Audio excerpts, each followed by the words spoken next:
This is Akin, aka Jack is the Truth. I'm delighted to be joined by Nathan Gorman, heavyweight prospect. Prospect or contender? What would you like to refer to? Well, I'm fighting for a British title now, aren't I? So contender, I'd like to go for. Contender, heavyweight contender, Nathan Gorman. Nathan, for as long as you've been in the public consciousness, you've been calling out Daniel Dubois. Fight's finally here now. How do you feel? Really good. Like you said, the fight's finally here now. We're 2 months away. I'm feeling really good. I've been in the gym for 2-3 weeks already. I'm flying at the minute. And we've got plenty of time to go. I'm really excited for July the 13th. I really am, mate. I just can't wait. For the date to come. To be fair, I wish it was this Saturday. That's how keen I am to get it on. I really am. You've definitely been consistent in that.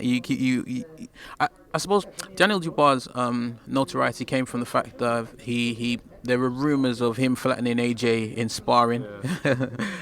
So he has that notoriety, he has that intrigue, people are interested in him. Your notoriety came from the fact that you seem to be the only one that is actively calling him out. We've seen him devastatingly knock people out. Why ruin that intrigue and mystique that is around you when you can potentially build a fight down the line to face him now? There's such a thing of overcooking a fight. I fully believe. I tell you, a good example: Kell Brook and Amir Khan. That fight's been talked about for years, and the public demanded it and demanded it and demanded it. It probably won't sell as good now as it would have done a year ago, 2 years ago. So I think Frank has done a good job, striking while the iron's hot with this fight. I think he's got it at the right time. I'm 16-0, Daniel's 11-0. We're both unbeaten. We're both under the same banner. So why not? The prestige belt, probably the most prestige belt in the world, come up at the same time. The Lord Lonsdale belt. So we're here now and we're fighting for it. I saw you roll your eyes when I mentioned sparring stories about Dubois knocking out AJ. You don't think that's true? I know it's not true. Listen, I was on that GB squad for 2-3 years, the same amount of time. I was in the gym every day. Unless I turned around for a split second, which I'd imagine you'd hear AJ hit the floor, I never seen no knockout. You're the second person to confirm that, so it's nice to get on record. Okay, talking about sparring stories, you sparred many rounds with Daniel Dubois. Is this where the confidence comes from? Looking at him, he's a devastating puncher, etc. Is that where the confidence comes from? Listen, he can fight. Listen, he wouldn't be fighting for a British title if he couldn't fight, would he? But I got full belief. But I fully believe I'd beat any world champion. You know what I mean? That's my mentality. I believe I got the beating of anyone, and I fully believe I got the beating of Daniel. I really do. And come July 13th, I think that people will see it. They'll see a different Nathan Gorman come July 13th. Okay, let's play a little bit of boxing mathematics. You have two common opponents. You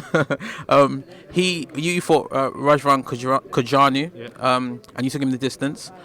Daniel Dubois fought him and knocked him out in devastating fashion. 1 + 1 must mean 3, surely. That means he should be able to do the same with you. Nope, styles make fights. Plus, right, I had that fight come to me. I was meant to be fighting this Saturday. I had the fight announced to me on the Thursday. So I had 2 days, 3 days preparation. Daniel had 4 or 5 months. Right sparring, right everything. I had 0. I was fighting someone completely different to Razvan. I was fighting someone 6 foot come forward fighter. Razvan's a big 6'7" fella who just lays on the ropes, doesn't he? So there's also that. But listen, you get in there and do your job, and he done the job. How can you put this now? George Foreman, Muhammad Ali. Ali and Frazier. George Foreman splattered Frazier.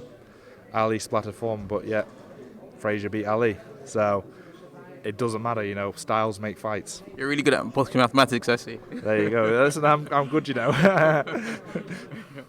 Okay, so July 13th, what can we expect? I know you're superbly confident. I heard you talking in the press conference saying that you've been training to end the fight. Is that what you expect to happen? 100%. I fully believe there's going to be fireworks this night. I think there's going to be moments in the fight where people are going to be on the edge of the seat. It's going to be edge and seat stuff on this fight. I believe there's going to be a lot of fireworks. I really do.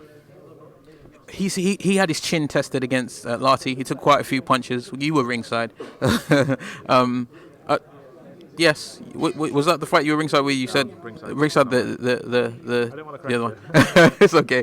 You did by the expression of your face. What do you think about the fact that he's now had his chin tested and he can take a shot? Good, but it's also proven that his chin's there to be tested. but it is what it is, man. You know, you can't go swimming without getting wet, can you? So we're in boxing. We're not playing tiddlywinks. We are going to get punched in the head. Well, no, it's been really intriguing talking to you. I didn't expect you to come across this well. I don't know how that sounds, but I appreciate you talking to Boxing. Is there anything else that you'd like to add? Nah, it's all good, brother. Thank you very much anyway. Feel free to hit the like, subscribe, and share. As always, if you want to support us to the next level, head over to the patreon.com/ThaBoxingVoice. We have tons of exclusive from Border Wars, from title, betting shows, the list goes on and on and on. But in addition to that, if you guys have questions for fighters, trainers, and promoters, this is where you can submit them. We will run out, get these questions answered, and put it back on the show just for you guys. Appreciate it. Peace.